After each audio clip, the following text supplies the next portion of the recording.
Pour un manager, le temps, c'est souvent un luxe. Mais et si l'intelligence artificielle n'était pas juste un gadget de plus? Et si c'était la clé pour reconquérir cette ressource si précieuse? C'est exactement ce qu'on va voir ensemble. Allez, on imagine la scène. Il est 18 heures. On sort de 2 heures de réunion stratégique. Les cerveaux fument, les idées sont là, mais le vrai travail, il ne fait que commencer. Il faut rédiger le compte-rendu, extraire les actions à suivre, et pendant ce temps, la pile d'emails, elle, n'a pas arrêté de grandir. C'est parti pour au moins 1 heure et demie de travail purement administratif. On a tous connu ça. Maintenant imaginez, et si toute cette corvée administrative pouvait tout simplement s'évaporer? Parce qu'en 2026, s'infliger ça manuellement, c'est un peu comme décider de laver son linge à la main dans une rivière. Ça devient absurde. Alors, explorons un peu cette idée. Pour bien comprendre la solution, il faut d'abord poser le bon diagnostic. Alors plongeons dans ce qui consume vraiment, et souvent en silence, l'emploi du temps d'un manager. Et là, attention, le chiffre qui ressort, il est sans appel. Regardez bien ce graphique. 60% du temps d'un manager est complètement absorbé par la coordination et l'administratif. 60%. Il ne reste donc que 40% pour le cœur même du métier, le leadership, la stratégie. Le déséquilibre est frappant, pour ne pas dire autre chose. En fait, ce fardeau, ça porte en nom la taxe cognitive. C'est tout ce jus de cerveau qu'on dépense chaque jour sur des tâches à faible valeur ajoutée. Et du coup, l'IA, on peut la voir comme une sorte d'évasion fiscale légale pour notre temps de cerveau. Un moyen de récupérer cette énergie mentale pour l'investir là où ça compte vraiment. Bien sûr, dès qu'on parle d'automatisation, il y a une question qui fâche, qui arrive sur la table.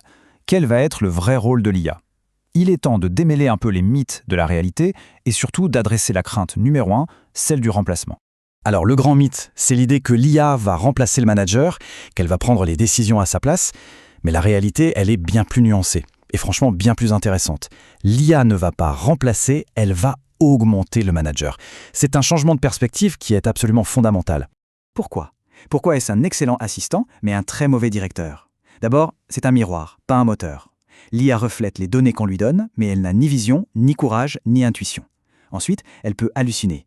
C'est-à-dire qu'elle peut inventer des faits qui ont l'air crédibles, mais qui sont complètement faux, et elle le fait avec une assurance déconcertante. Et surtout, il lui manque tout ce qui est humain. L'empathie, la finesse culturelle, la gestion d'une crise, tout ça, c'est pas pour elle. Et tout ça nous amène à la véritable thèse de cette transformation. La menace, ce n'est pas l'IA. La vraie disruption, la voilà. Le manager qui utilise l'IA remplacera le manager qui ne l'utilise pas. La différence se fera sur l'adoption de l'outil, pas sur la technologie elle-même. Bon, d'accord. La théorie, c'est bien beau, mais en pratique, on fait comment pour devenir ce manager augmenté? Passons de la théorie à la pratique avec 3 cas d'usage très concrets pour commencer, pourquoi pas, dès aujourd'hui. Le premier cas, c'est le plus immédiat, le plus évident, le secrétariat de réunion, mais en version 2.0. Et ça, c'est une petite révolution pour les comptes rendus. L'ancienne méthode, on la connaît tous par cœur, hein. On écoute, on prend des notes frénétiques en essayant de ne rien rater, on tente de synthétiser tout ça de manière cohérente, puis on met en forme et on envoie. C'est long, c'est fastidieux, et soyons honnêtes, c'est souvent imprécis. Maintenant, regardez la méthode IA. On enregistre et on transcrit la réunion. Ensuite, on prend ce texte, on le colle dans une IA avec une instruction toute simple, résume-moi les décisions, les actions, qui fait quoi et pour quand.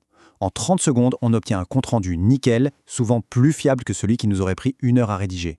Deuxième cas d'usage, là on monte d'un cran. On va utiliser l'IA comme un partenaire d'entraînement, un sparring partner stratégique pour mettre nos idées à l'épreuve et muscler nos arguments.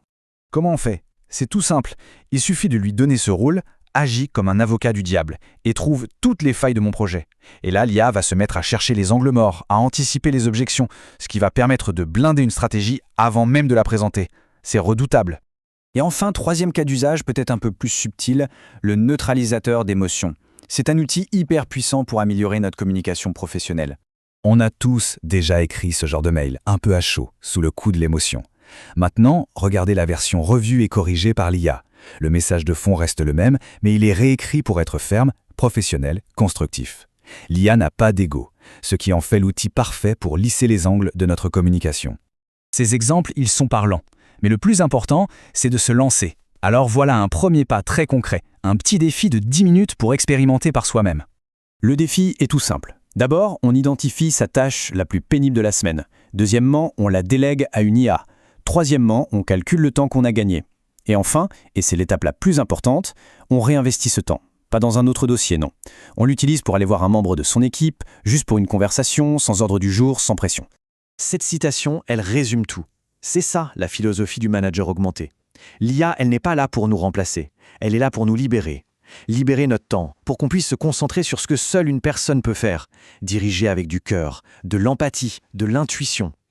La question, ce n'est donc plus de savoir si l'IA va changer le management, mais bien comment chacun de nous va choisir de l'utiliser.